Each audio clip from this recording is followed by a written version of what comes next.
If you're considering to get an external monitor for your video making, I'm gonna give you today 5 reasons to consider it even more. And we're gonna do that as we review the Andycine C7 Lite.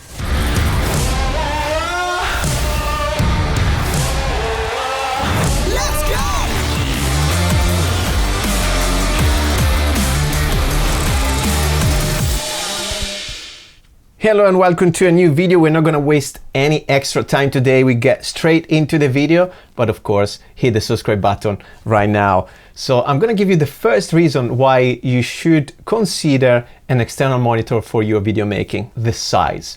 Many cameras come with a tiny screen, especially the Sony cameras. This is probably a 4-inch screen. The one you get with the Andycine is 7 inches, almost double the size.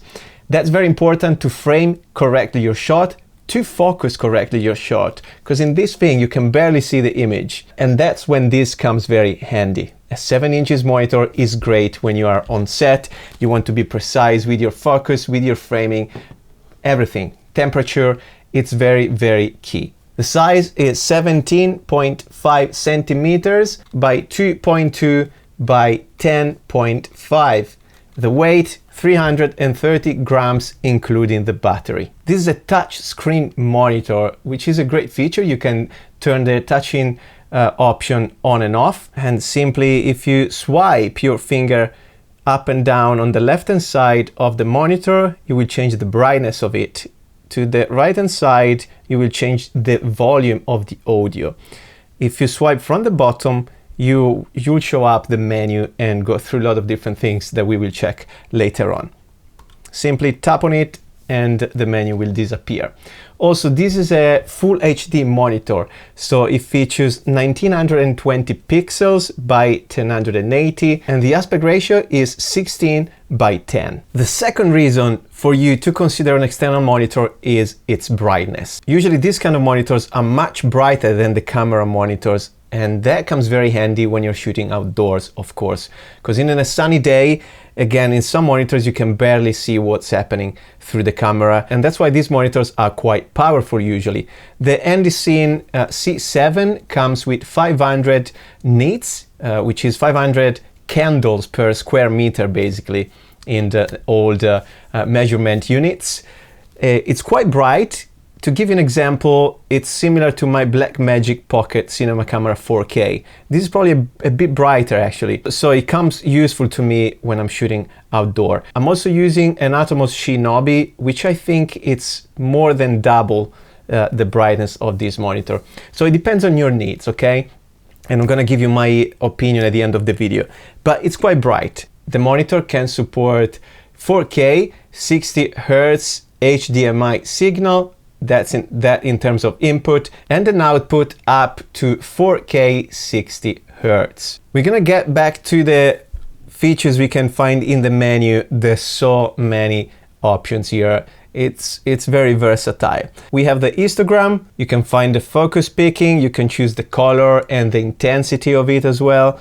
There's a zebra for your exposure, the audio levels, you can change the temperature, the hue, the red, green and blue of the actual image, so you can match it with your monitor. And actually I could match it with my Blackmagic monitor more or less. Not identical, but very similar. You can change the contrast, the brightness, you can zoom in, zoom out, you can flip the image, literally a lot of stuff. And talking about these options, I'm gonna give you my third reason why considering an external monitor: the guidelines. Especially nowadays with all the social media platforms, you want to make sure you grab the image you need for that specific platform.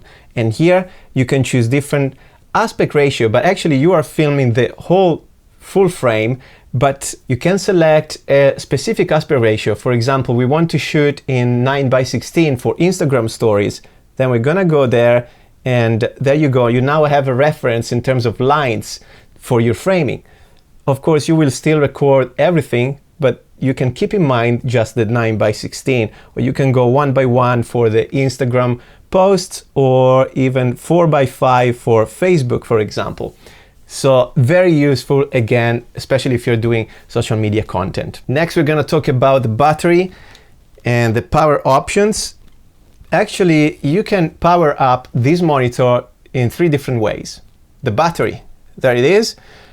Simply, you can charge the battery through a USB-C cable, and the battery itself has a port, so you can charge the battery directly. You don't need a charger. You simply slide it into the slot and you can power up your monitor. The battery runs up to more or less 2 hours. There's also a level indicator for the battery, so it's going to tell you how much juice you still have in the battery. Then you can power up the monitor through a USB-C type port, which is at the bottom right there. So you can supply power through a power bank, for example, or directly from your socket. But also there's a DC in 12 volt port on the left hand side of the screen. So you can power it directly from the electric socket with a different cable.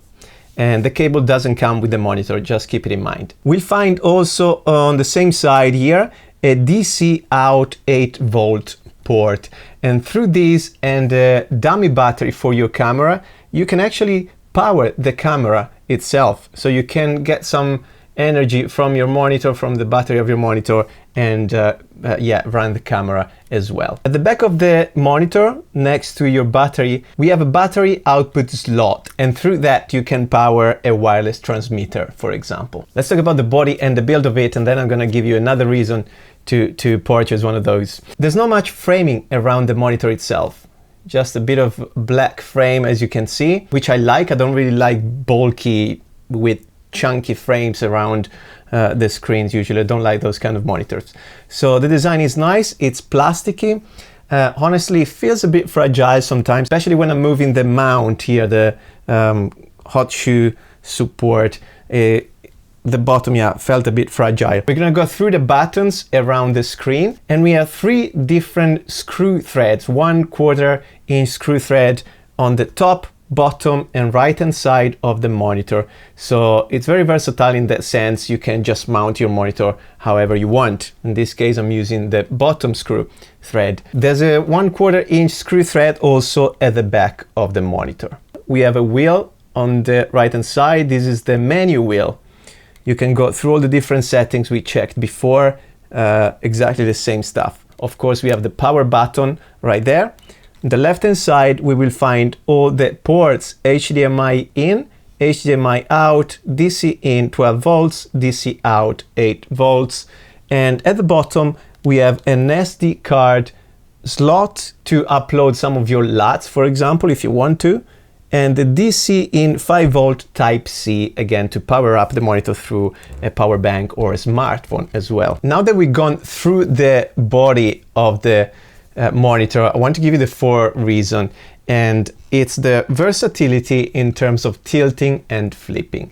Again, many cameras, well, come with monitor which are not tiltable or flippable. Flipping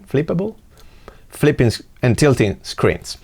Like the Sony, for example, take this camera, it can just go a bit down and a bit up, and that's it. We can't really flip it anywhere. With an external monitor, you can do whatever you want.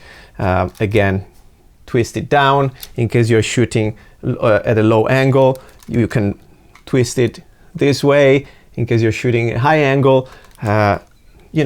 Rotate it. Also use it as a monitor for the director, for example. If you can use your camera monitor, the director is sitting or standing there and he can see what you're doing. And of course, you can attach it to an external arm, to a gimbal, for example, and just place it wherever and however you want. And that's why I'm going to give you the reason number 5 to consider an external monitor, or the Andycine C7 Lite, for example, which is self-monitoring yourself.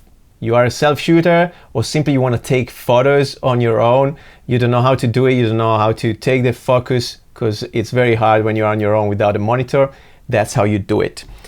And there you go. You simply spin it towards yourself, and in that way you can pull the focus do whatever you want, you still see yourself up there and you take the image you need to take. Those are my 5 reasons why you should consider an external monitor, but we're not going to finish here the video yet. I'm going to give you the price of the Andycine C7 Lite, which is £249.99 British pound on Amazon. You can find the links in the description tab. And this price is for the kit I received, and tiny bit of unboxing. In my kit I received, of course, the monitor, a battery which is an MP-F550. Usually these are Sony batteries, they run Sony cameras and Sony devices. You also have a padded case, a micro HDMI cable, an adjustable hot shoe mount, and an X key as well. You get a sunshade hood for really bright days, and also the frame to attach your sunshade to, and a manual and a wipe to clean it up. Conclusion and my thoughts. I'm gonna share what I think about this specific monitor. Overall, I like it. I enjoyed playing with it, and of course it can be very handy, very useful. In terms of brightness, bear in mind this is not the brightest monitor out there, so it's nice, I guess, for some outdoors shooting, but in particular I recommend it for YouTube videos, YouTube studios, so indoors as such. For really bright days, you might also consider brighter monitors, like again the one I'm using up there. I liked all the different options. They come in the menu through, you know, the histogram, the way I can match this monitor to my camera monitor, the temperature, the hue, and so on. Those are very, very handy. In terms of the size, it's a great size. I never actually used 7 inches before. And again, I recommend this size for professional work on set. So when you are in a controlled environment and when you don't have to travel very much. So if you travel often, I recommend a smaller screen. For example, a 5-inch screen could be helpful, and you can find Andycine smaller screens as well. So go and check their website. But again, if you're on the set, this is great. You can see a clear image. So definitely recommend the 7 inches for that kind of purposes. Even product videography, all the kind of stuff made in studio. I had a couple of things. One was the cable, the HDMI, the micro HDMI cable broke straight away. And usually those cables are very fragile. But yeah, the metal part of the cable came off from the plastic ones. Second thing I noticed was the heat. The monitor heats up quite a bit. I haven't tested it out outside under the sun, but also actually my Atomos Shinobi overheat and it freaks out and it turns off. Just keep in mind you also have the hood, so keep it protected. And that's it for this video. I hope I gave you some good reasons why you should consider to get an external monitor, yeah, especially for professional work, but even for vlogging, it can be very useful. You know what to do, right? Shall I ask you? I'm not going to tell you today. You know what you have to do. You know what you have to do. I will see you in the next video if you do the right thing. Okay, take care.